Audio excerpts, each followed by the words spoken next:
Hey everybody, it's Mr. Brew from Infinity the Math Institute with another one of our live sessions.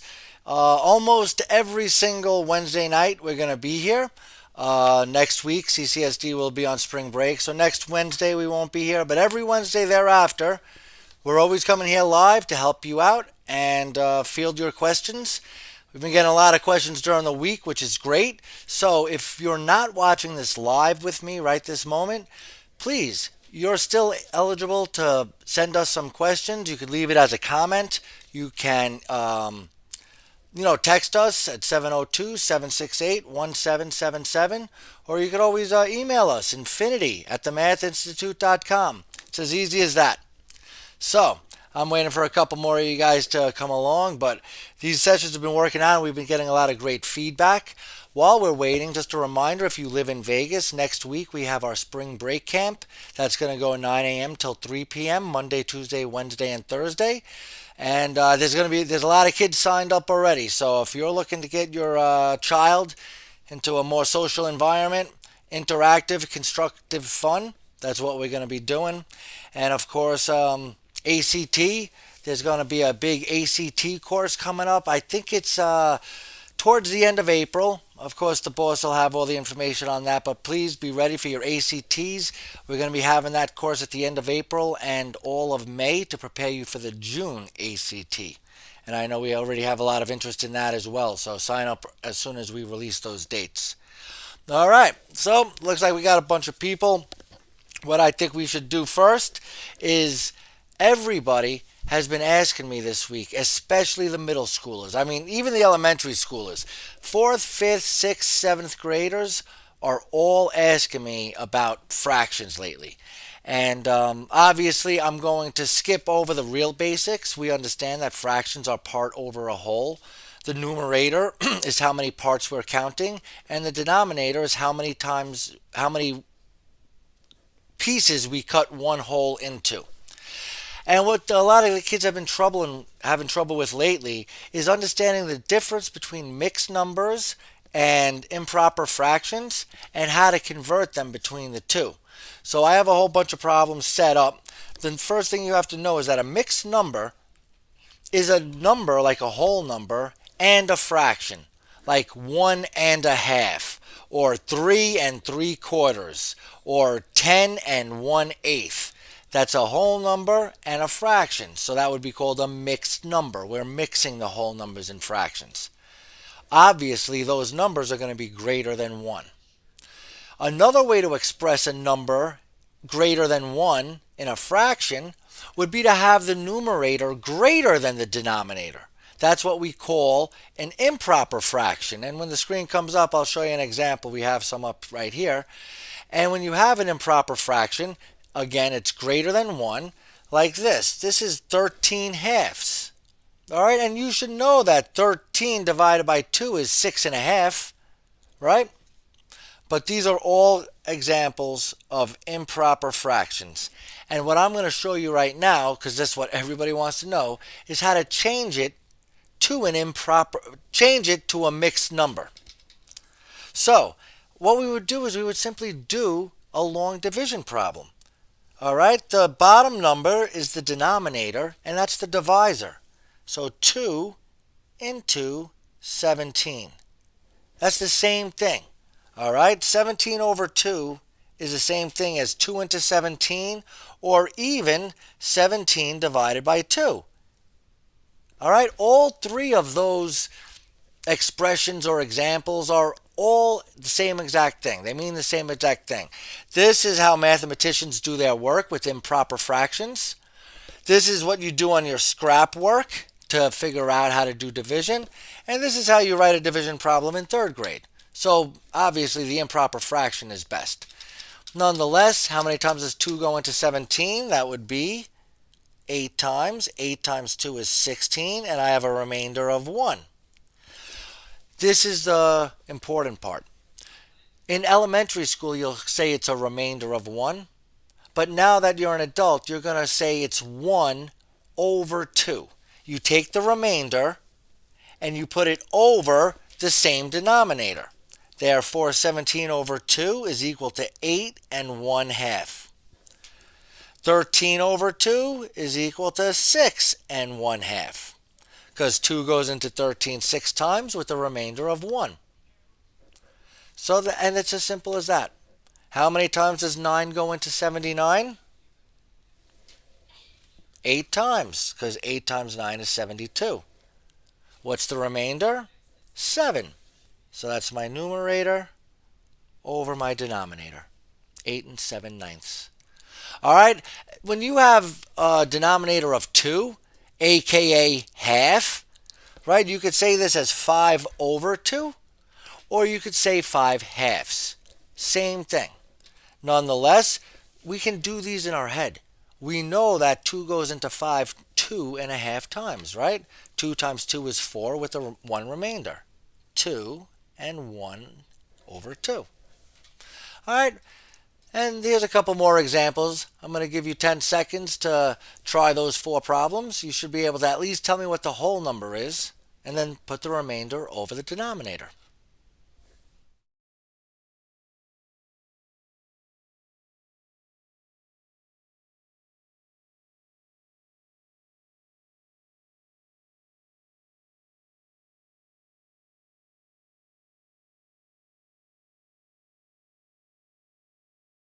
All right.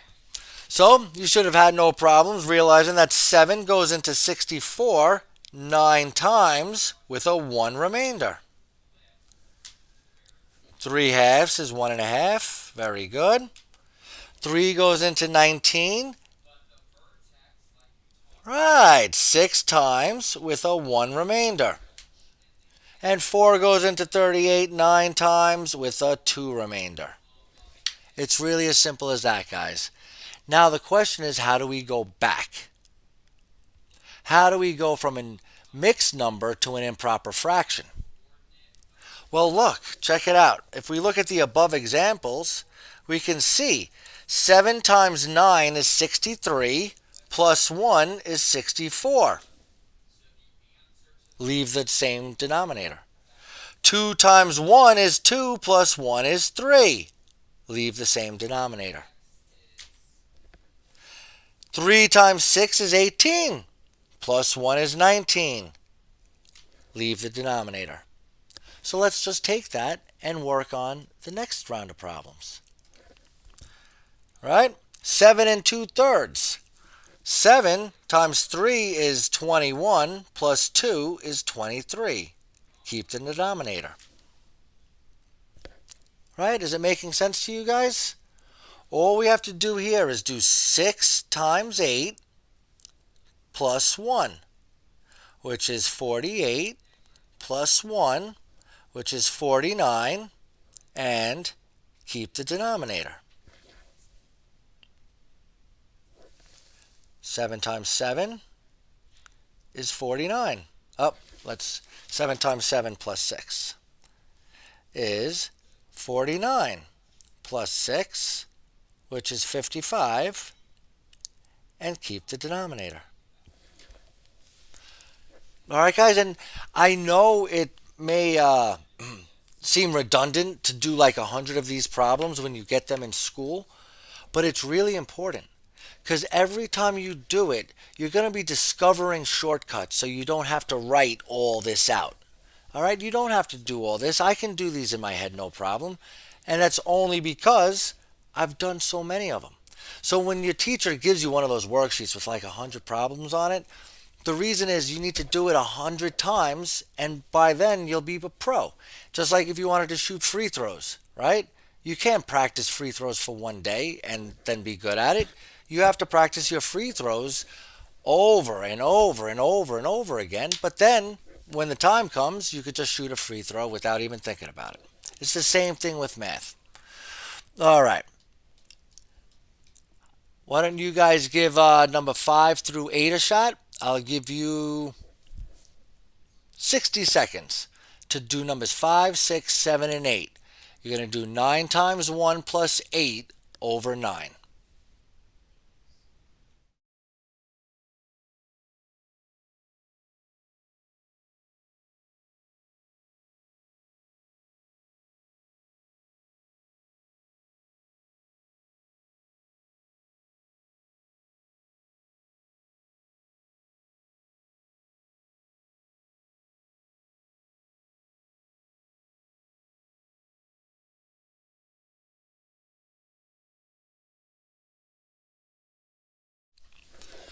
All right, so I'm just going to breeze right through these. These should have been no problem for you with this training. 9 times 1 is 9, plus 8 is 17 over 9. 5 times 5 is 25, plus 4 is 29 over 5. 5 times 3 is 15, plus 2 is 17. Keep the denominator. And 7 times 9 is 63, plus 6 is 69 over 7. Easy peasy lemon squeezy. And also, something you're going to have to understand is you got to be able to simplify your fractions, all right? We always need to have the lowest possible terms. And the way to do that is to divide both the numerator and the denominator by the greatest common factor. That is how you could do it with the least amount of work. I'm going to do a quick review on the the greatest common factor. We'll take these numbers. First, we'll take 12 and 20. If I didn't know in my head, I could always write 2 and 20, 12 and 20. The lowest prime number is 2. Divide them both, 6 and 10 times. 2 divides 6 and 10, 3 and 5 times. And these numbers are now relatively prime. They have no common factors. So I can stop. This is the GCF. So the GCF of 12 and 20 is going to be 2 times 2, or 4. 4 is the biggest number that divides both 12 and 20. So let's divide 12 by 4 and divide 20 by 4, and we simply get 3 over 5. It's as easy as that. Let's take a look at 60 and 80.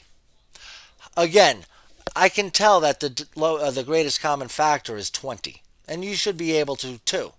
But what if you couldn't? Let me just go over this previous lesson of GCF so you could take a look. 60 and 80. The lowest prime does divide both of them, 30 and 40 times. 2 divides 30 15 times and 40 20 times.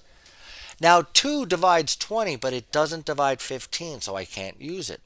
What's my next prime number? 3.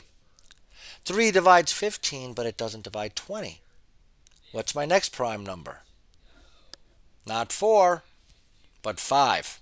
Very good. So 5 divides both of them, 3 and 4 times respectively. 3 and 4 have no common factors. They're relatively prime, so we can stop. And the GCF of 60 and 80 is equal to that left-hand column, 2 times 2 times 5, which is 20. Just like we had said it was going to be earlier, but we got to confirm, 20. So we take 60 and 80 and divide them both by the greatest common factor. 60 divided by 20 is 3, over 80 divided by 20 is 4. 3 over 4. Now there's an entirely different way to do this problem. You could do it step by step. And it might be the easy way for you. I think it's the long way. But if we have 60 over 80, let's just divide both of them by 2. And I get 30 over 40. But it's still not simplified, so I have to continue to do it and do it again. So you know what? I see 30 and 40 are both divisible by 10. So let's just go 3 over 4. Right? You could just pick out whichever one you want. If you use the GCF, you'll be able to do it in one step. But if you just do it piecemeal, sometimes it might be better and faster for you. So here's 3 problems for you. I want you to tell me what the GCF of each number is, and then I want you to divide both numbers by their respective GCF. Do these 3 orange problems, and I'll give you 60 seconds starting now.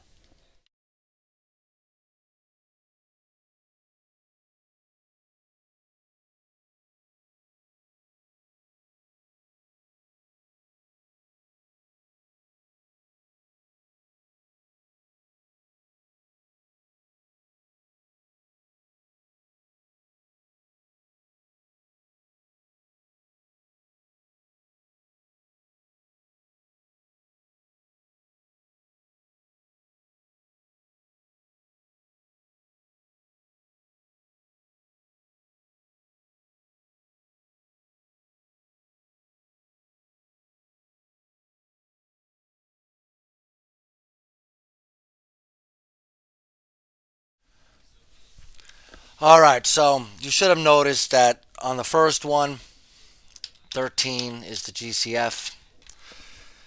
I'm sorry. So, yeah, because 13, 26, 39. So divide them both by 13 and you get 1/3. 15 and 20, the GCF is 5. So 15 divided by 5 is 3. 20 divided by 5 is 4. And then there's a nice fun one right there, 725, right? There's a couple of options.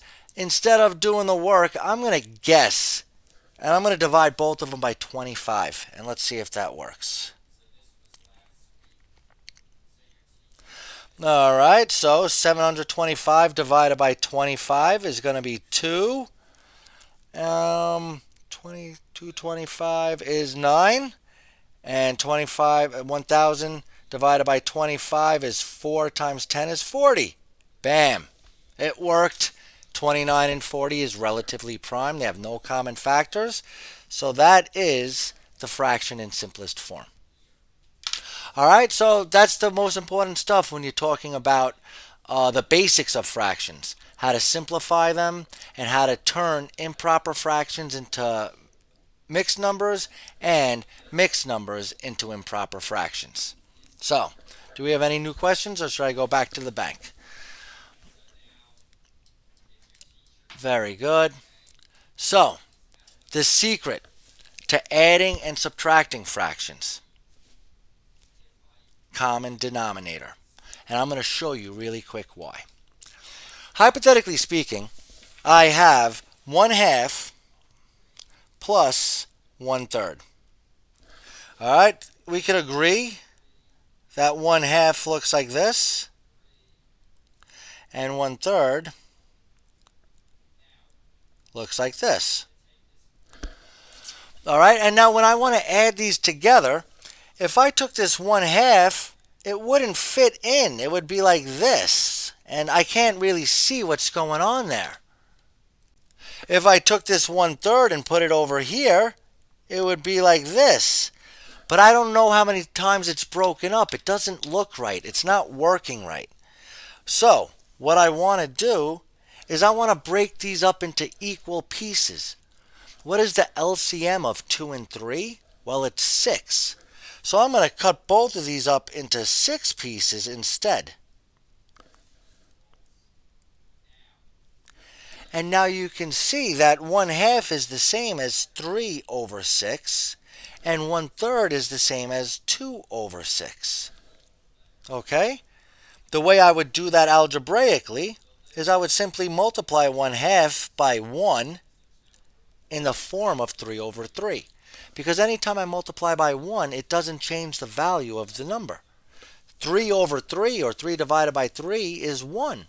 So if I multiply 1/2 by 3 over 3, I'm not changing it. I would also multiply this by 1 in the form of 2 over 2.